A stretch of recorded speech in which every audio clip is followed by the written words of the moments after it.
and suspicion all the time, which is unhelpful when you're trying to develop a strong armed forces.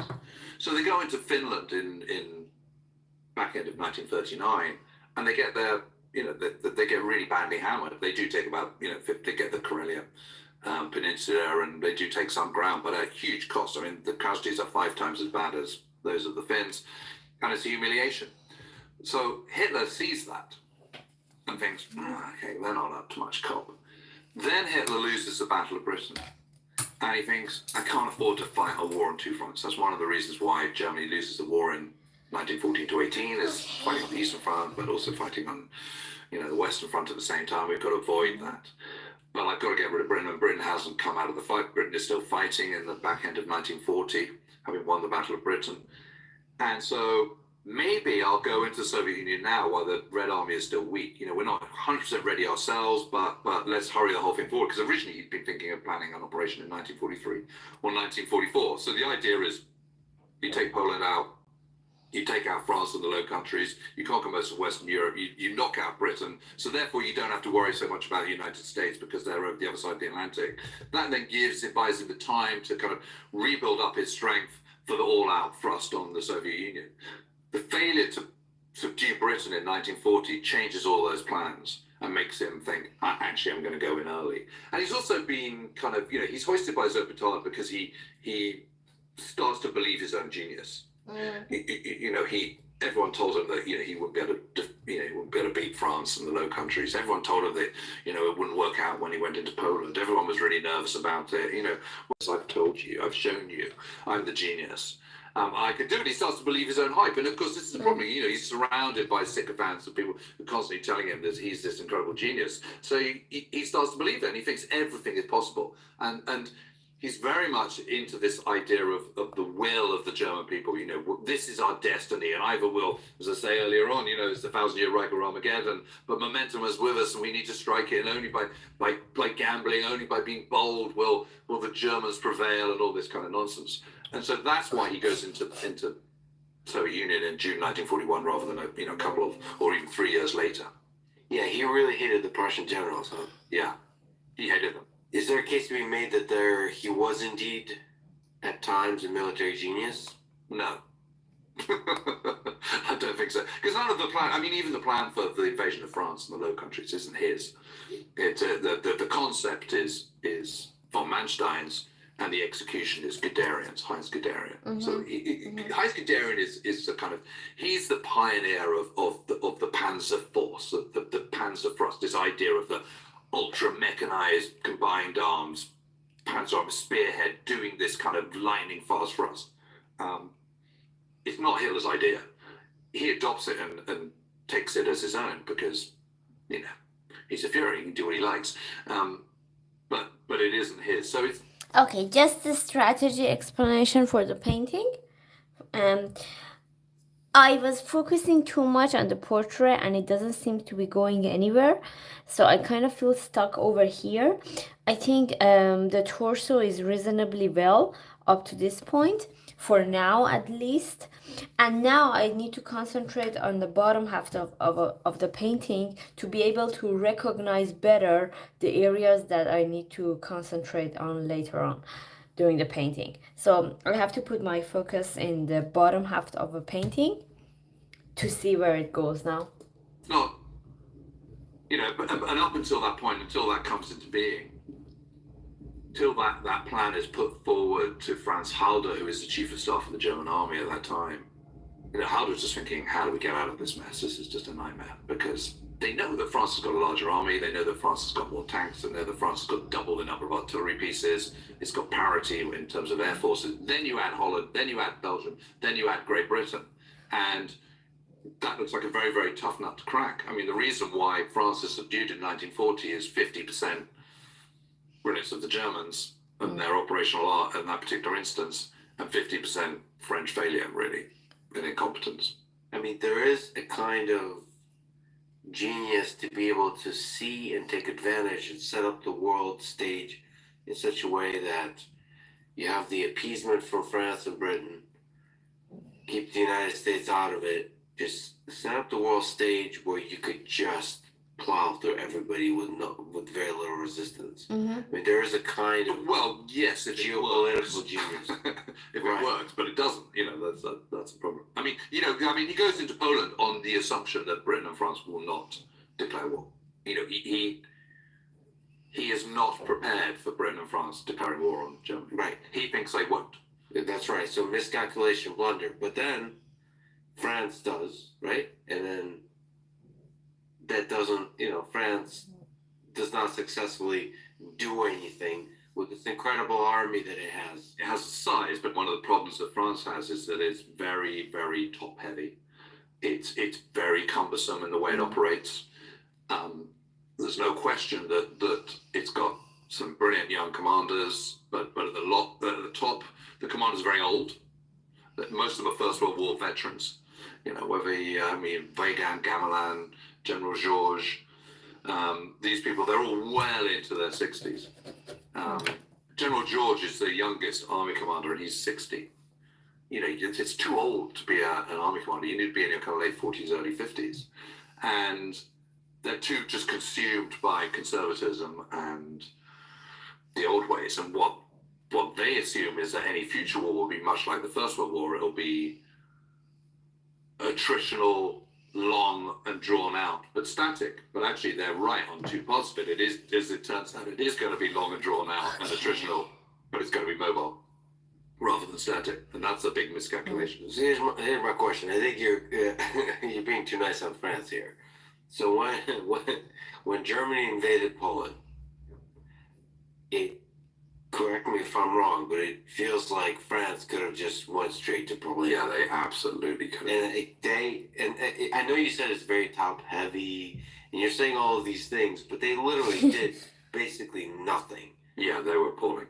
So like that, and I think a part of that, and I think you described as well, maybe you could speak to that, is the insanity that is Hitler creating this psychological, with the propaganda, creating this feeling that there's this Nazi force that's unstoppable. So that France just didn't want to like step into that. Maybe they were like legitimately, I hesitate to say these words, but scared of war. 100% they are. Because France has been totally traumatized by the First World War. It's fought on their land. It's fought in their industrial heartland. They lose 3 times the amount of people killed that Britain does. Britain's traumatized by it, but not to the same degree that France is. There is just no stomach to do that again. So that makes them risk averse, and by being risk averse, you're actually taking a far greater risk. That's the irony of it. And the truth is also there isn't the political will. And a successful military can only be successful if there is a political will at the top. And the problem with France in the 1930s is it's very politically divided. It's a time of multiple governments, multiple prime ministers, coalition governments, really very extreme coalition governments from the sort of drawn from the left and the right as well as the centre. And this is not a coalition of 2 parties. This is a coalition of multiple parties. No one can ever agree anything. And that's the problem. It's amazing that the Maginot Line has even agreed, this incredibly strong defensive position down the western side of France, of border with Germany, which is kind of largely impregnable. But the problem is there's the bit that's not impregnable, which is the hinge, where the Maginot Line ends and it sort of basically starts turning kind of towards in a kind of northerly direction, and the border with Belgium. And what they should have done is build kind of border defences all along the northern coast with Belgium, because Belgium refused to kind of allow any Allied troops into its territory. It was neutral. Okay. And France should have said, "Okay, fine. Well, then we'll defend our. We're not going to come to your rescue if you get invaded. That's the payoff." And the consequence of that, we are going to stockpile everything that, and we're not going to be drawn into the neutral territory should Germany invade from the west. But they don't do that because of the psychological damage of having fought a war in exactly that area a generation earlier. And that's the problem. So when there is Germany is so weakened by the invasion of Poland, there is literally nothing left. The back door into Western Germany is completely open. And so they do what they call the Saar offensive, but it's not. It's a kind of reconnaissance in force where they kind of go across the border, kind of pick their noses for few days and then kind of trundle back again. And it's embarrassing. And that is what you're seeing there is a nation which is just not ready for this, which is scared, which is politically divided, which is then having a knock-on effect on the decision-making process, and which is just consumed by military complacency. That's the big problem. There is this, the commanders at the very top of the French regime are complacent. They haven't bought into kind of modern ways. They haven't looked at how contemporary technology could help them. I mean, it is absurd, for example, that there isn't a single radio in the Chateau de Vincennes, which is the headquarters of the Commander-in-Chief of the French Armed Forces, General Marshal Maurice Gamelin. I mean, it's just unbelievable, but that is the case, and there's no getting away from that. And it is all the more ironic when you consider that France is actually the most automotive society in Europe. It's the second most automotive society in the world after the United States. By some margin, it has to be said as well. It has a fantastic transportation system. The railway network is superb. There are 8 people for every motorized vehicle in France, which is way above Germany, which is in 1939, that figure is 47, for example. It's 106 in Italy. So France is very mechanized. Very mechanized. So come on, guys. Put your finger out, get it together, and they just don't. They're incredibly slow and cumbersome. And what they think is, what will happen is the Germans won't think of going, they won't do a pincer movement because you can't possibly take motorized forces through the Ardennes. That's just, it's not possible, which is the hinge area between the end of the Maginot, the northern part of the Maginot line, which runs down the eastern border of France, and the northern bit. And so what we'll do with that hinge around the town of Sedan, we'll move into Belgium, we'll meet the Germans before they get anywhere near France, we'll hold them, and while we're holding them, we will bring up our reserves, and then we'll counterattack and crush them. That's the idea behind it, but the problem is they don't have a means of moving fast, and their communication systems are dreadful, absolutely dreadful. They're dependent on conventional telephone lines, which, dive bombers and whatever are just kind of absolutely wrecking. Suddenly the streets are clogged with refugees, people can't move. So they're then, telephone lines are down, there's no radios. So you're then dependent on sending dispatch riders on little motorbikes. General Maurice Gamelin sends out a dispatch rider at 6 o'clock in the morning. By 12 o'clock he hasn't come back, so you then send another one. Finally, the answer comes back at kind of 9 o'clock at night, by which time the kind of Germans advance another 15 miles, and the original message you sent at 6 o'clock that morning is completely redundant and has passed its sell-by date. And that's happening at every step of the way. So you've got overall command headquarters, then you've got army group, then you've got army, then you've got corps, then you've got division. So the consequence of all that is that French just can't move. They're just stuck. They're rabbits in headlights. And the Germans are able to kind of move them, destroy them in isolation. Meanwhile, they're able to use their excellent communications to very, very good effect. And you were talking about the genius of war. It's not Hitler that's a genius. If anyone's a genius, it's Goebbels, the propaganda chief. And it is their ability to harness that they are the kings of messaging. They don't have X, they don't have social media, but they do have new technology. And that new technology, that new approach is flooding the airwaves with their singular message, which is always the same and has been ever since the Nazis came into power. And it is using radios. And I think radios are really, really key to the whole story, because there is no denser radio network anywhere in the world, including the United States and Germany in 1939. So while it's really behind the times in terms of mechanization, it is absolutely on top of its game in terms of comms. So 70% of households in Germany have radios by 1939, which is an unprecedented number. That is only beaten by the United States, and only just. So it is greater than any other nation in Europe. And in terms of flooding the airwaves, it is the densest, because even for those the 30% who don't have radios, that's not a problem, because we'll put them in the stairwells of apartment blocks, we'll put them in squares, we'll put them in cafes and bars. And the same stuff, the Nazi state controls the radio airwaves, as it does the movies, as it does newspapers. All aspects of the media are controlled by Goebbels and the propaganda ministry. And they are putting out the same message over and over again. It's not all Hitler's ranting. It's entertainment, light entertainment, some humorous shows. It is also Wagner, of course, and Richard Strauss. It's a mixture, but the subliminal message is the same. We're the best. We're the top dogs.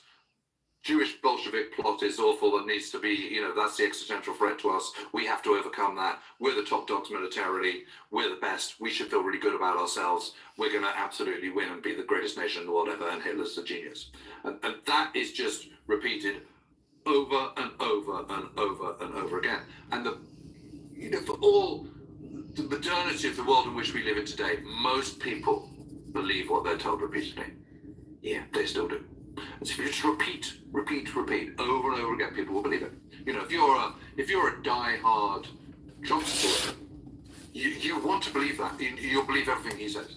If you are a die-hard Bernie Sanders man, you're from the left, you'll believe everything he says because it's reinforcing what you already want to believe. But the scary thing is, radio is the technology of the day. The technology of the day today, which is a terrifying one for me, is I would say AI on social media, so bots. You can have basically bot farms, which I assume is used by Ukraine, by Russia, by US. I would love to read the history written about this era, about the information wars. Who has the biggest bot farms?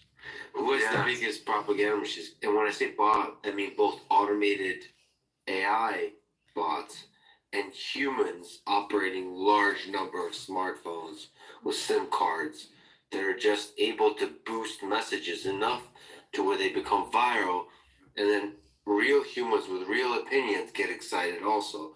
It's like this vicious cycle.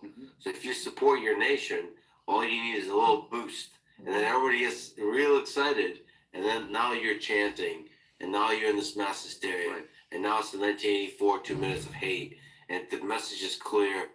I mean, that's what propaganda does. It really clarifies the mind. That is exactly what Hitler and the Nazis and Goebbels are doing in the 1930s. Well, they're doing it in the 1920s as well, but more effectively once they come into power, of course. And Hitler is so fortunate that he takes over the chancellorship in January 1933 at a time where the economy is just starting to turn. And he's able to make the most of that. And, if you're Germans and you've been through hyperinflation in the early 1920s, you've been through the humiliation of the Versailles Treaty, which was terrible error in retrospect. And you've been through, then having got through that, you've emerged into a kind of democratic Weimar Republic, which is based on manufacturing. Germany's a traditional genius at engineering and manufacturing and production of high quality items. Then merging through that, then you have the Wall Street crash and the loans that are coming in from America, which is propping up the entire German economy, suddenly get cut off, and you've suddenly got depression again and massive unemployment. And suddenly Hitler comes in and everyone's got jobs and they're rebuilding and they're growing their military, and the message that's coming out is we're the greatest, we're the best, we're fantastic. I was telling you earlier on about Hitler's speeches starting dark and ending in hope and light and the sunlit uplands. That's what you're getting. You're suddenly getting this vision of hope, this sort of, my God, actually, this is really working. Okay, so, I'm not sure that I particularly buy into the kind of anti-Semitic thing, but, we'll sweep that under the carpet because overall I've now got a job, I've got money, I've got my new radio, and then this is a genius about the radios, for example. So they have the German receiver to start off with, the Deutsche Empfänger, and then they have the Deutsche Kleinempfänger, which is the German little receiver, little radio. These are genius. This is as outrageous as the arrival of the iPod. I mean, remember that. Suddenly you don't have to have a Sony Walkman anymore. You can have something really, really small and miniature and listen to thousands and thousands and thousands of songs all at once. What an amazing thing. And the Deutsche Kleinempfänger is 9 inches by 4 inches by 4 inches. It's made of Bakelite. And everyone can have one because it's super cheap. It's just incredible. And no one else did that, because up until that point, radios, generally speaking, are aspirational. They've got sort of walnut lacquer at the front, and you have them if you're middle class, and you show them off to your neighbours to show how kind of affluent and well-to-do you are. But suddenly everyone can have one, and if everyone can have one, then everyone can receive the same message. And you can also, this is the whole point about the Hitler Youth as well. The young guys, that's where they're most impressionistic. They're least risk averse, so they're most gung ho. They're most full of excitement for the possibilities of life, and their minds are the most open to suggestion. So you get the youth, you hang on, you get them, and so a whole generation of young men are brought up thinking about the genius of Hitler and how he's delivering us this much better nation and returning our overhauling the humiliations of the First World War. We're overcoming the stab in the back that happened in 1918, etc., etc. And as a young 16, 17-year-old German, you think, yeah, I want a piece of that. And hey, guess what? They got really cool uniforms, and come and join the SS and get the Fräulein. What's not to like? You can see why it's so clever. And what's so interesting is propaganda today is still using those tenets that Goebbels was using back in the 1930s. And this is why I would say that history doesn't repeat itself. Of course it doesn't. It can't possibly repeat itself, because we're always living in a constantly evolving time. But patterns of human behavior do. And what you always get after economic crisis is political upheaval. Always, always, always. Because some people are in a worse off position than they were financially before. They're thinking, the current system doesn't work. What's the alternative? So, in the case of now, we in the West, we faced the crisis of 2008, financial crisis of 2008. Then we've had the kind of double whammy of COVID. And that has been incredibly unsettling. And so we're now in a situation of political turmoil. And whether you're pro-Trump or anti-Trump, what he's offering is something completely different. And he's saying the old ways don't work. I'm just going to say what I think. I'm going to come out. I'm not going to bother with all the sheen of diplomacy and kind of, mealy mouth words that politicians always use, where you can't trust anyone. I'm just going to tell you as it is. And obviously people respond to that. You can understand why that has an appeal. And if the country already feels broken, and here's someone who is going to be a disruptor and going to change the way you go about things, you can see why a reasonably large proportion of the population is going to go, I'll have a piece of that, thank you very much. And especially when the country's in an economic crisis, like Germany was. I think you've written that the Treaty of Versailles created Hitler, and the Wall Street crash and the Great Depression brought him to power. Yes. And of course, the propaganda machine that you describe is the thing that got everybody else in Germany on board. Yeah. It's amazing how because he comes in with 33% of the vote. He had 37% of the vote in July 1932. So again, this is another period of turmoil, just like it is in France, where you have constant different kind of coalitions and different chancellors, leaders of Germany. So it's very possible he wouldn't have come to power. Well, he said, I will only, we will only take our seats if I can be chancellor. Otherwise, forget it. I'm not coming into any coalition. So then the government falls again in January 1933. They have the election. The Nazi vote is down from where it was the previous summer, but this time they go, okay, Hitler can be chancellor, but we'll manipulate him. Oh, how wrong they were. He's manipulating everyone. And then Hindenburg, who is the president, dies the following summer. And he's able to get rid of the presidency. There is no more president of Germany. There's just the Führer, him. And he gets rid of, he has enacts the Enabling Act, which is where all other political parties are disbanded. And suddenly you've got a totalitarian state, just like that. I think there's a lesson there. There's many lessons there, but one of them is don't let an extremist into government and assume you can control them. Yes, the arrogance of the existing politicians who just completely screwed it up. I mean, there's a real power to an extremist. Like, there's a person who sees the world in black and white can really gain the attention and the support of the populace. Yes. Especially when there's a resentment about the Treaty of Versailles, when there's economic hardship, and if there's effective modern technology that allows you to do propaganda and sell the message. There's something really compelling about the black and white message. It is because it's simple. Yes. And what Hitler does throughout the 1920s is he sticks to this. There is actually, when he comes out of prison, there's the Bihor Putsch in November 1923. Mm-hmm. He gets charged with treason, which he has been, because he's attempting a coup. And he gets sentenced to 5 years, which is pretty lenient for what he's done. And he then gets let out after 9 months. Mm. Why? The Nazi Party is banned at that point, but then comes back into being. And the year that follows, there is then a substantial debate about where the party should go. And there are actually a large number of people who think that actually they should be looking at how the Soviets are doing things and taking some of the things that they consider to be positive out of the communist state and applying those to the Nazis. And then he goes, no. We've just got to stick to this kind of Jewish Bolshevik thing. This is how we're going to do it. This is what we're going to do it.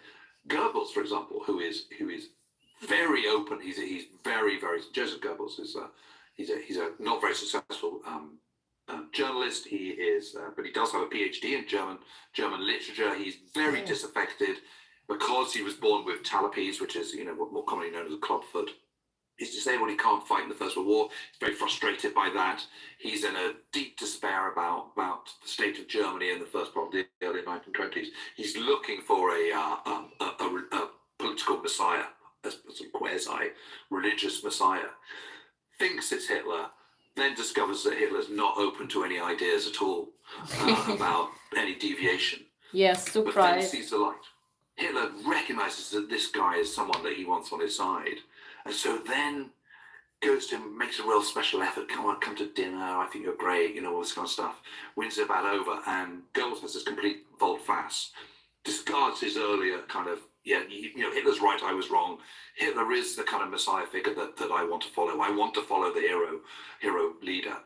And they come on board and they absolutely work out. And Hitler completely wins out. Of all dissenters within what had been the German Workers' Party, to what becomes the German National Socialist Party, becomes the Nazis. He comes out, emerges as the absolute undisputed Führer of that, leader of that party, and what he says goes, and everyone toes in behind it. And part of the genius of that, Hitler does have some genius. I just don't think it's military, but he does have some genius, and no question about it, is the simplicity of message. What he's doing is it's that kind of us and them thing that we were talking about earlier on. It's the kind of either or. It's my way or the highway. It's kind of, this is the only way. This is how we get to the sunlit uplands. This is how we create this amazing master race of this unification of German peoples, which dominates the world, which is the preeminent power in the world for the next 1,000 years. Or it's decay and despair and being crushed by our enemies, and our enemies are the Jews and the Bolsheviks, the communists. Mm-hmm. And what he taps into as well is Fremdgemeinschaft and Volksgemeinschaft. And there's no direct English translation of Volksgemeinschaft or indeed Fremdgemeinschaft, but in its most basic form, it's community, it's people community, or front veterans community. So the Fremdgemeinschaft is, we are the guys, so we're bonded because we were in the trenches. We were in the First World War. We were the people who bravely stuck it out, saw our friends being slaughtered and blown to pieces. We did our duty as proud Germans, but we were let down by the elites, and we were let down by this Jewish Bolshevik plot. We were stabbed in the back. The myth of the stabbing in the back is very, very strong. So we're bound, we're bonded by our experience of the First World War and the fact that we did what we should and what we could, and we didn't fail in what we were doing. We were failed by our leaders and by the elites. So that's Fremdgemeinschaft. Volksgemeinschaft is this sense of national unity. It's a cultural, ethnic bonding of people who speak German, who have a similar outlook on life. And again, that just reinforces the us and them. Good and evil. It reinforces the black and white worldview. And then you add that to this very simple message, which Hitler is repeating over and over again. Communists are a big threat. Jews are a big threat. They're the enemy. You have to have an opposition in the them and us kind of process, and that's what he's doing. And people just buy into it. They go, yeah, we're together. We're Germans. We're a brotherhood.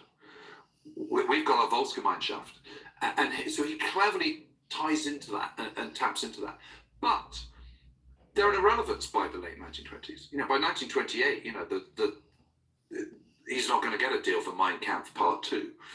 He's impoverished. The party's impoverished. Numbers are down. They're kind of, at best an irrelevance. We should say he wrote Mein Kampf at this time when he was in prison. Well, he writes most of Mein Kampf in prison, in Landsberg prison, and then he writes the rest of it in what becomes known as the Kampfhausel, which is this little wooden hut in the Obersalzberg, and you can still see the remnants of that. And unfortunately, there's still little candles there and stuff in the woods, and by neo-Nazis and what have you. But that's where he wrote the rest of it. It was Jean-Jacques Rousseau who says man has his greatest force when surrounded by nature. That was something that kind of Hitler took very much to heart. There was a mentor of his called Dietrich Eckart. Dietrich Eckart introduced him to the Obersalzberg and the beauty of the southeast Bavarian Alps around Berchtesgaden, and that was his favorite place on the planet. Oh my God! That's where he eventually bought the Berghof, with the royalties, it has to be said, from Mein Kampf, which went from being almost pulp to suddenly being a runaway bestseller, unfortunately. Can you actually comment on that? It's a shitty manifesto as far as manifestos goes. I think there's a lot of values to understand, from a first-person perspective, the words of a dictator, of a person like Hitler, but it just feels like that's just such a shitty... Yeah, it's banned in a number of countries. You don't need to, because no one's going to read it, because it's unreadable. It's very untidy. It's very incoherent. It's got no... there's no narrative arc, to use the kind of a writer's phrase. But it does give you a very clear... the overall impression you get at the end of it is the kind of communists and the Jews are to blame for everything. Yeah, but there's also the component of predicting basically World War II there. So it's not just they're to blame for everything. He's hungry for war. Right. He thinks that this is the natural state, that we have to have this terrible conflict, and once the conflict's over, Germany will emerge victorious, and then there will be the 1,000-year Reich. I'm finding myself in talking to you, I keep saying this kind of, it's Armageddon or the 1,000-year Reich. It's because it comes up, it's unavoidable, because that's how he's speaking the whole time. It's just the same message over and over and over and over again. It's a pretty unique way of speaking, sort of allowing violence as a tool in this picture, that there's a hierarchy, that there's a superior race and inferior races, and it's okay to destroy the inferior ones. Yeah. Usually politicians don't speak that way. They just say, well, here's good and evil, we're the good guys, and yeah, maybe we'll destroy the evil a little bit. No, here is like there's a complete certainty about a very large number of people, the Slavic people. They just need to be removed. Well, they need to be made an irrelevance. We have to take it. And if that kills millions of them, fine. Then they can sort of squish their way over to Siberia. Right. It doesn't matter where they go. Kamchatka, whatever they go. We just need to populate this land that belongs to the German people. Yeah. Because they're the superior people. There's no question that he glorifies violence and war. He's absolutely chomping at the bit. And in a way, I think he's a bit disappointed that in the 1930s, the conquests that he does undertake are also peaceful. March 1938 goes straight into Austria. There's the Anschluss. Not a shot is fired. 1936 goes into Rhineland, reconquers that, retakes that over that from the occupying Allies. Not a shot is fired. He takes the Sudetenland. Barely a shot is fired. and then goes into the rest of Czechoslovakia in March 1939, and again barely a shot is fired, and it's a bit disappointing. He wants to be tested. He wants to kind of have the wartime triumph. You can see him being frustrated about this in the Munich crisis in 1938. He wants to fight. He's absolutely spoiling for it. He's desperate to go in. He's all ready and gung ho. He's built his Luftwaffe. He's got his panzers now. He's got his massive armed forces. He wants to test them. He wants to get this show on the road and prove it. He's an arch gambler, Hitler. You make it seem so clear, but all the while, to the rest of the world, to Chamberlain, to France, to Britain, to the rest of the world, he's saying he doesn't want that. He's making agreements. Everything you just mentioned, you just went through it so quickly, but those are agreements that were made that he's not going to do that. And he does it over and over. He violates the Treaty of Versailles. He violates every single treaty, but he still is doing the meeting. So maybe can you go through it, the lead up to the war, 1939, September 1st? Like, what are the different agreements? What is the signaling he's doing?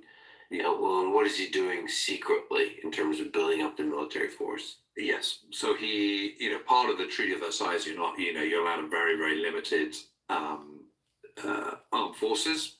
There's restrictions on naval expansion. There's restrictions on the size of the army. There's restrictions on the weapons you can use. There are you're not allowed an air force. But he starts doing this all clandestinely. There are people in Krupper's, for example, which is in the Ruhr, a sort of big armaments manufacturer. They are producing tanks and elsewhere and parts elsewhere in say the Netherlands, for example, and shipping them back into Germany. They're doing panzer training exercises actually in the Soviet Union at this time. There's all sorts of things going on. The Luftwaffe is being announced to the world in 1935, but it's obviously been in the process of developing long before that. The Messerschmitt 109 single-engine fighter plane, for example, is created in 1934. So they're doing all these things against it, and the truth is he's just constantly pushing. What can I get away with here? What will probably and of course Britain, France, the rest of the world, the rest of the Allies, they're all reeling from the Wall Street crash and the depression as well. Mm-hmm. So have they got the stomach for this? Not really. And perhaps actually on reflection, the terms of the Versailles Treaty are a bit harsh anyway, so, maybe we don't need to worry about it. And there's just no political will. There's no political will to kind of fight against what Germany's doing. Then he gets away with it. So he suddenly starts realizing that actually he could push this quite a long way because no one's going to stand up to him, which is why he makes a decision in 1936 to go back into the Rhineland, which has been occupied by French, Allied troops. To that point, he just walks in, just goes, do your worst, and no one's going to do anything because there isn't the stomach to do anything. That was a big step in 1936, remilitarizing the Rhineland. I mean, that's a huge step of like, I don't have to follow anybody's rules, and they're going to do nothing. And he's looking at his military, and he's also looking at response. So one of the things they do is it's very clever. So they get over the head of the Army of the Air, Armée de l'Air, which is the French Air Force. And they invite him over, and Erhard Milch, who is the second one of the Luftwaffe, invites him over. So, come and see what we're up to. We want to be. You're our European neighbours. We're all friends together. This kind of stuff. Come and see what we've got.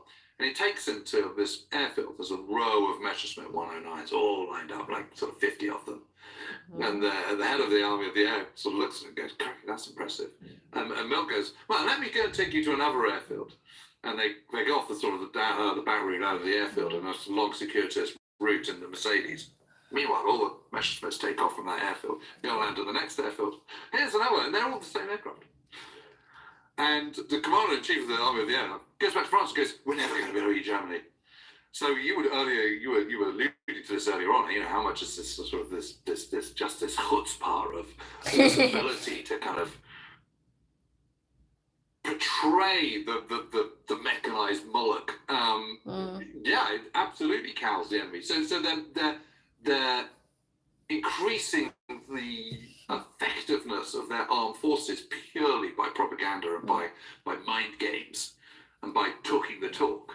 And you look at, we might all think these military parades that the Nazis have look rather silly by today's standards, but you look what that looks like if you're the rest of the world. You're in Britain and you're still reading from the Depression, and you see the triumph of the will. You see some of that footage, and you see these automatons in their steel helmets, and you see the swastikas, and you see hundreds of thousands of people all lined up and Sieg Heiling and all the rest of it. You're not going to think again before you go to war with people like that. It's also hard to put yourself in the mind of those leaders now that we have nuclear weapons. So nuclear weapons have created this kind of cloak of a kind of safety from mutually shared destruction. You think surely you will not do, No. 1 million or 2 million soldier army invading another land, right? Just full on gigantic hot war. But at that time, that's a real possibility. You remember World War I, you remember all of that. So, okay, there's a mad guy with a mustache. He's making statements that this land belongs to Germany anyway because it's mostly German populated. So, and like you said, Treaty of Versailles wasn't really fair, and you can start justifying all kinds of things. So. And maybe they got a point about the Danzig corridor. They are mainly Germans, German-speaking people there, and it's disconnected from East Prussia, which is just saying, I sort of get it. Maybe they got a point. And is Poland really a kind of thriving democracy anyway? Not really. By late 1930s, it's not. It's to all intents and purposes a dictatorship in Poland at that time. I mean. It's not right that you just go and take someone else's country. Of course, you can't do that. But you can see why in Germany people are thinking they've got a point. You can also see why in France and Britain they're thinking, well, do we really care about the Poles? I mean, is it worth going to war over? But there's kind of bigger things at play by this point. That's the point. Yeah, but before we get to Poland, there is this meeting. September 1938. So Chamberlain made 3 trips to meet with Hitler. Which culminated in the Munich Conference. On the 30th of September. Where it was Chamberlain, Hitler, Mussolini, and Daladier, Prime Minister of France. They met to discuss essentially Czechoslovakia without any of the government officials of Czechoslovakia participating. And Hitler promised to make no more territorial conquest, and Chamberlain believed him. He chose to believe him, I think, is the point. So it's very interesting. So Chamberlain gets a very bad press. Uh-oh. I wonder why. Well, no, I'm not. No, it's not really. It's. I just think there's too much retrospective view on this, and that's fine because the whole point of history is you can look back and you can judge decisions that were made at a certain point through the prism of what subsequently happened, which of course the people that are making the decisions at the time can't because they're in that particular moment. So I don't think Chamberlain did trust Hitler, but he wanted to give him the benefit of the doubt. Okay. Britain was not obliged to Czechoslovakia at all. France was. France had signed a treaty with Czechoslovakia in 1924. But Britain had not. So there was no obligation at all for Britain to do this. The only reason why Britain would go to war over Czechoslovakia is because of the threat of Nazism and what the ramifications of not going to war with him. Okay. But the problem is that Chamberlain is interesting because in 1935 he was Chancellor of Exchequer, and when they started to sort of think, okay, we really do need to rearm, he was very much in favour of substantially expanding and rehabilitating the Navy, so updating existing battleships and so on. Okay. And also developing the Air Force. There's not really much argument for having a large army because if you have a large army, you've got to maintain it. Britain is a small place. Where do you put them? You've also got to transport them. That's complicated. You've got to train them. You've got to put them in barracks. You've got to feed them. All this kind of stuff. There's a kind of sort of impracticality about having a large army. Whereas Navy is great because you can keep them at sea and they can be, on the water. Air Force is slightly different. Air power is viewed in very much the same way that naval power is viewed. That we're an island nation. We have a global assets, and air power gives us the flexibility that an army doesn't. So he is all for backing the expansion of the army, of the Air Force and the Navy in the 1930s. Then he subsequently becomes Prime Minister and sticks to his guns on that. It is he that enables the Air Force and the Air Ministry to develop the first fully coordinated air defense system anywhere in the world. There is not an air defense system in Poland, nor Norway, nor Denmark, nor the Netherlands, nor Belgium, nor France. There is in Britain. Britain is the only one. And frankly, it pays off big time in the summer of 1940. Okay. So you have to give him credit for that. Britain, interestingly, is also the world's leading armaments exporter in the 1930s, which is amazing, really, when you think everyone complains about the fact that we weren't rearming enough. Actually, we were. When we had all the infrastructure there and we were expanding that infrastructure dramatically. I say we, I'm only saying that because I'm British. So they were doing that. But in 1938, Britain wasn't ready for war. Now, you can argue that Germany wasn't ready for war either.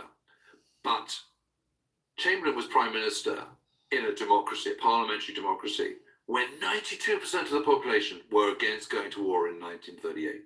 Okay. There is not a single democratic leader in the world that would go against the wishes of 92% of the population. Now, you could say, well, he should have just argued it better and presented his case better and all the rest of it. But at that point, there was no legal obligation to go to the defense of Czechoslovakia. You know, Czechoslovakia was another of these new nations that had been created out of 1919 in the Versailles Treaty. You know, who was to say, you know, we in Britain are able to judge the rights and wrongs of that? You know, how fantastic it would be to go to war with a nation a long way away for people who we know very little, etc., etc. I'm paraphrasing his quote, but I'm not saying it was the right decision. I'm just saying I can see why in September 1938 he is prepared to give him the chance. Now, I do think he was a bit naive, and what he also does is really interesting thing. Is he goes over to Hitler's flat, completely ambushes him, goes to his flat on the afternoon of 30th of September. And says to Hitler, look, I've drawn up this agreement here, and this is to continue the naval agreement that we've already made, and by signing this, you are saying that Germany and Britain should never go to war with one another. And he goes, yeah, well, whatever, you know, signs it. Yeah. Chamberlain comes back, lands a hand, and waves this little piece of paper, you know, peace in our time and all the rest of it, which obviously comes back to bite him in a very big way.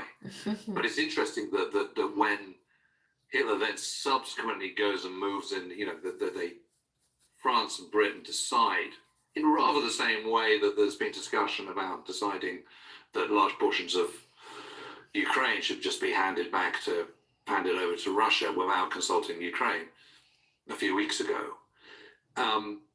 It is incredible, I think, that France and Britain and Italy with Germany are deciding that, yes, it's fine for Germany to go in and take the Sudetenland, you know, without really consulting the Czechs. It's a sort of similar kind of scenario, really. And it's equally wrong. But when Germany does then go and take over the whole of Czechoslovakia in March 1939, that's the bottom line. That's the point where Chamberlain goes, okay, I've given him the benefit of the doubt. No more benefits of the doubt. That's it. That is, he's crossed the line. And so you reinforce your agreement with Poland and you do a formal agreement. You go, okay, we will uphold your sovereignty. You know, if you are invaded, we will go to war with you. You know, that is a ratcheting up of diplomacy and politics in a very, very big way. And it is that decision to make a treaty with the Poles is not heeded by Hitler, but it's heeded by literally every one of his commanders. And it's also heeded by Goering, who is his number two and who is obviously the commander-in-chief of the Luftwaffe and is president of Prussia and, you know, and all the rest of it, and, you know, is the second most senior Nazi. And, you know, he's going, this is a catastrophe. This is the last thing we want to be doing, is going to war against Britain. And indeed France. Okay. The Munich conference is a pretty interesting moment, I would say, in all of human history, because you got the leaders of these bigger than life nations in the most dramatic brewing conflict in human history. Yeah, Chamberlain, Hitler, Mussolini, Daladier. It's interesting when these bigger than life leaders are in the room together. Is there something that you know about their interactions? Yeah, I think I think one of the things that's interesting is that Hitler's got home advantage because it's on his turf, and to start off with, the first meeting is at the Berghof, his beloved place in the Obersalzberg overlooking Berchtesgaden in the Alps. So he's pretty confident because this is my manor, this is my turf. I'm not going to be bossed around by these guys. But Chamberlain, for example, is going there thinking, I've been around the blocks. No one can teach me anything. I've been a politician for ages. I'm not going to be kind of cowed by this sort of, Austrian upstart. Mm-hmm. So they're both coming at it with a kind of sort of slight kind of superiority kind of complex. Interestingly, when you get to the actual meetings at the Bernabeu in Munich, a couple of weeks later, Chamberlain is cheered by the crowds when his car comes in, when he goes to his hotel, when he's moving from his hotel to the Bernabeu. There are crowds cheering him, waving Union Jacks, all this kind of stuff. Hitler does not like that at all. Not at all. Puts him on the back foot. And that's because the German people don't want war. In the same way that the British people don't want war, nor do the German people. The difference is that Hitler is a dictator and an autocrat and has the devotion of the people. So he can do what he wants in a way that Chamberlain can't. Chamberlain's hands are tied because he is an elected prime minister, an elected leader, political leader, and he's not head of state. So there is no question that it is Hitler and Chamberlain that are the top dogs in this particular discussion. Daladier takes a backseat. Even Mussolini, although he's there, he doesn't want war either. He wants to be left alone to do his own thing without anyone getting in the way, but he doesn't want to sort of, it's not in his interest to have a European war, so he's trying to avoid it. So it is really, you see that the kind of alpha males in the room are Chamberlain and Hitler, and it's really interesting because Hitler's got this sort of slightly garrulous voice and very kind of pale blue eyes and such distinct features, quite a long nose, and he always says this is why he has the moustache, is to kind of disguise the big nose. So as I was saying to you earlier on before we started recording, he does have a sense of humor. It's not maybe not one that you and I would kind of tap into, but he does have one. Whereas Chamberlain is just sort of, he sounds like a sort of, like an old man. He's sort of silver haired, and he looks like a sort of archetypal kind of British gentleman with rolled up umbrella and his, and his Homburg hat and all the rest of it. So they're both sort of caricatures in a funny sort of way, and yet the consequence of these discussions, these great events happening, consequences are not fun. You're absolutely going, either which way the Munich crisis comes out, you're taking a step closer to war. It's just whether the war is going to happen kind of next week or whether it's going to happen a year hence. But it's, the Munich crisis obviously doesn't stem the inevitability of war at all. It just heightens it. Do you think there are words that Chamberlain should have said, could have said, that put more pressure on Hitler, intimidate Hitler more? Yeah, it's a really tricky one. It's such a difficult one because you're always looking at it through, the enemy has a vote and you don't know what that vote's going to be and you don't know what it's going to look like. There's no question that Europe, the rest of Europe is cowed by the kind of impression of military might that the Germans have put out. They certainly fear they are stronger than they actually are. And then on the other hand, they're also going, yeah, but Germany doesn't have natural resources, doesn't have access to the world's oceans. It's kind of, it shouldn't be able to win a war, and so they're kind of contradicting themselves at the same time. So in 1 minute this one goes, oh God, you don't want to take on all those Nazis and all those swastikas and those automaton stormtroopers. But on the other hand, they're then saying, but actually Germany doesn't have much in its kind of, in its basket. It's got actually quite a lot of weaknesses, and we should be able to kind of prevail, blah, blah, blah. We'll just impose an economic blockade and then it'll be stuffed. And Britain is not ready to fight a war in 1938, but nor is Hitler, nor is Germany. So, one is sort of striking out the other. But it's very easy to say that in hindsight. But at the time, with people kind of digging trenches in Hyde Park in central London and barrage balloons going up over London and, children being evacuated from the cities and 92% of the population not wanting to go to war, you can see why he takes the course he does. I suppose that's what I'm saying. I'm not saying it's necessarily the right decision, but I think it's an understandable decision. Oh, but what about even just on a human level? If I go into a room with a British gentleman versus going to a room with Trump, it feels like it's so much easier to read and manipulate the British gentleman, because Trump is like Trump-like characters. It seems like Hitler is similar, Churchill is similar. It's like this guy can do anything. There's something terrifying about unpredictability. yeah. It feels like there's something very predictable about Chamberlain. Yes, I think that's true, but also one has to take a step back and think about what Britain represents, so therefore what Chamberlain represents in 1938. Britain has the largest empire the world has ever known in 1938. Shouldn't forget that. You know, right? none of the world is pink, as the saying goes, you know, and that saying comes from the kind of atlas of the world where all British territories are kind of coloured pink. Yeah. And on top of that, it has lots of extra imperial territories as well. So, you know, if you look at there's this incredible map of global shipping in 1937. And there's these little antlines of ships going out. And one of the strongest antlines is going down to Argentina and South America from Britain. So down past West Africa and down the Southern Atlantic, and there it is. And that's because Britain owns most of Argentina. It owns huge, great farming estates and ranches. It owns the railway system. It owns many of the port facilities. So you didn't even need an empire. You just need you need the facilities that overseas trade and possessions can give you. And Britain not only has the largest navy, it also has the largest merchant navy. It has 33% of the world's merchant shipping and access to a further 50%, you know, Greek, Norwegian, Canadian shipping that it can access. So if you've got access to in excess of 80% of the world's shipping, that puts you in an incredibly strong position. And actually, all sorts of other things have been going on. While they might not have been creating a huge army or reducing enough. Procrastination isn't your fault. You gotta be fucking kidding me. Fueled by self-doubt.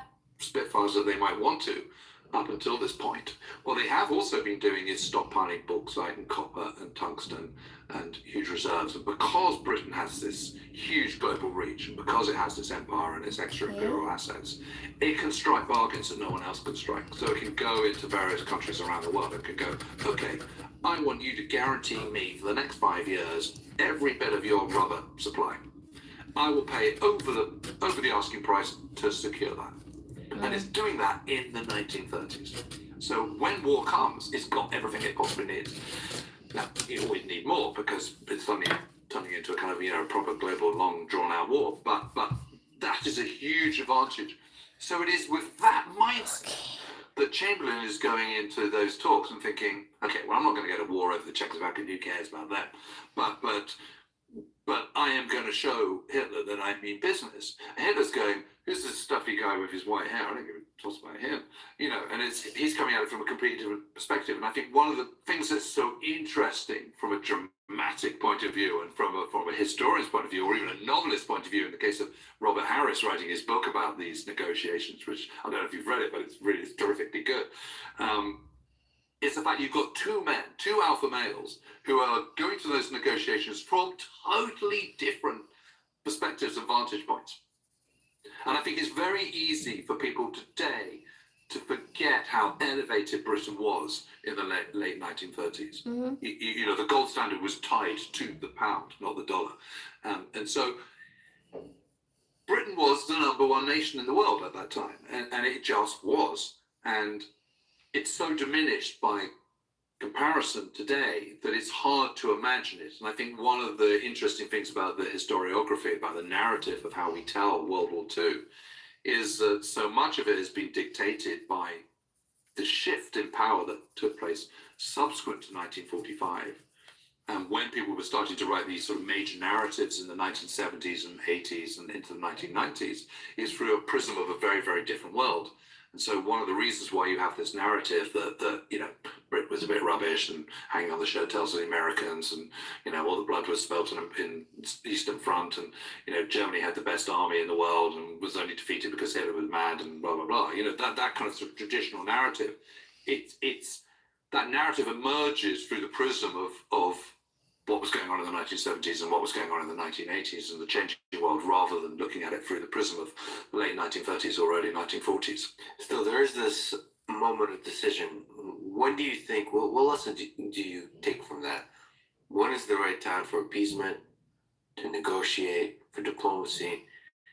and when is the right time for military strength, offensive, attacking, for military conflict? Where's that line? Where's that? Well, I kind of think it probably was when it was. I mean, Poland. yeah. Honestly, I'm not sure it would have been the right decision to go to war in 1938. I think it would. I can't predict because you can't second guess how things are going to play out because you just don't know. But I'm not sure that Chamberlain made the wrong decision.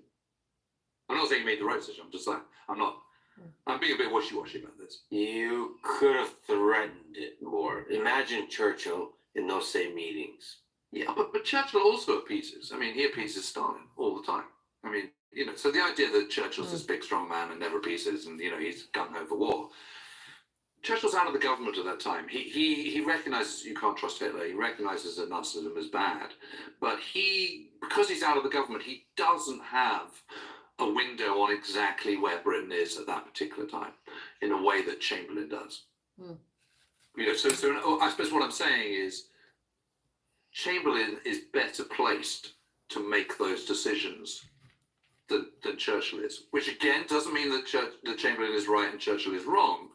It's just that's a massive punt to go to war in 1938 when you still don't have, you've got a handful of Spitfires, you've got a handful of Hurricanes, you haven't got enough, your air defense system isn't properly sorted at this point.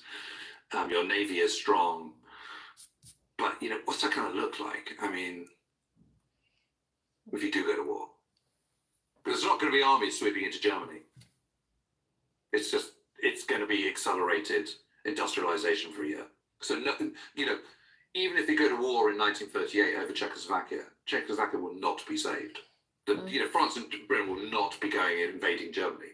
That is absolutely not going to happen. So, sort of, what's the point? I mean, if you're not going to do that, why didn't you accelerate your rearmament thereafter, get your ducks in a row, and then you can consider it. And after all, even in September 1939, they didn't really do anything. I mean, we talked about the kind of the Saar offensive, which isn't really an offensive at all. It's firing one round of machine gun and scuttling back again. But I mean, they don't even do that then. They're still buying time in 1939. And, Britain is only just about ready to take on the onslaught of the Luftwaffe in summer of 1940. Well, nobody is ready for war. No, and you always want more than you've got at any time, even when you're winning. But, really not ready. Even like you mentioned with Barbarossa, Nazi Germany is really not ready. Not ready. Nobody's really, except France. I swear. France had radios. Fine. But come on. Come on. When Nazi Germany invades Poland, I mean... Yeah, it's terrible. It's terrible. Because I also do think that had France gone in some force, with some British troops as well, had they gone in, what would have happened is that easily could have brought down Hitler, because most of his senior commanders are just thinking, what the hell is going on? This is a catastrophe. I mean, to a man. I mean, even Goering is thinking this is a terrible idea. They are absolutely not convinced. And when Hitler does his big talk to he asks all his senior commanders to come to the Berghof to brief them about the invasion of Poland. It's just after the Ribbentrop-Molotov pact of the 22nd of August. He calls them all to Berghof and says, come in mufti, come in civilian suits. And they all turn up and he gives them this kind of huge, great speech. And says, this is the moment. This is the time. This is what we're going to do. And they're all going, what? You're kidding me. What, we're going to Poland on the 26th of August? That's the plan? 2 days' time? Where's the plan? The whole point is that, they're emerging and growing militarily, but they were supposed to have all these exercises where they, coordinating ground forces, the Panzer spearhead with operations in the air with the Luftwaffe. None of that happens. So Poland becomes the proving ground. And actually, they discover that there's lots of things that don't work and lots of things that are wrong. But it's flying in the face of all military convention that he does this without any kind of warning. And even by the 1st of September, where there's been this kind of 5-day delay, at the last minute negotiations. The last minute negotiations are thrust upon Hitler by people like Goering and by Mussolini and the Italians going, oh my God, don't do this, don't do this. You know, there's got to be a solution. Hitler's absolutely jumping at the bit. Well, in that case, from a dark militaristic perspective, his bet paid off. Well, except that it ended in ruins in May 1945 with total collapse of Germany. So you could say the worst decision he ever made was going into Poland in September 1939. Depends which way you look at it. But I mean, yes, you know, it's successful in that, you know, Poland's overrun in 18 days. And there's so many counterfactuals here. But I mean, if you were to say to Hitler on the 30th of April, you know, as he's sort of taking out the pistol from his holster on his sofa in the Führerbunker and going, you know, so Adolf, 1st of September 1939, still backing yourself on that one? I mean, he might have a different view. The guy's insane and full of blunders, so he probably would have said, yeah, do it all over again. Yeah, I'm sure he would have done that as well. Conquest. Poland was not a mistake. Soviet Union was not a mistake. No. It's just some of the Other tactics. people I was let down by people not being strong enough. Was yet the Prussian generals. Yeah. Yeah, of course, that's exactly what he'd say. It wasn't my fault. He might have quietly done some different decisions about Barbarossa. Maybe the timing would be different. Maybe that all out central France rather than kind of splitting it into three. Yeah. But he was very sure, it seems like, maybe you can correct me, that Britain and France would still carry on with appeasement even after he invaded Poland. Absolutely. He was completely convinced by it. There was clearly a kind of sort of 10 to 15% level of doubt, but what the heck, I'm going to do it anyway. He ratcheted himself up into such a laver of kind of, this is the moment, I have to do it now, this is fate, I'm 50, and you know, I could be taken out by an assassin's bullet, I've got this important life work that I've got to do, we've got to get on with it now, there could be no more delay, this is my mission. You know, this is our mission of the German people, and either the German people have got the will and the spirit to be able to pull it off, or, you know, I was wrong, and therefore, you know, we don't deserve to be 1,000-year right. We don't deserve to be the master race. That's why. Us or them, either or. That's saying all the time. So, can you tell the story of the Molotov-Ribbentrop Pact in 1939? So they make an agreement, Nazi Germany, the Soviet Union, and that leads us, just like you mentioned, in a matter of days. Yeah. How compact everything is. It's just really, really fast. Okay, now I need to wait for this layer to settle down, and we'll see tomorrow.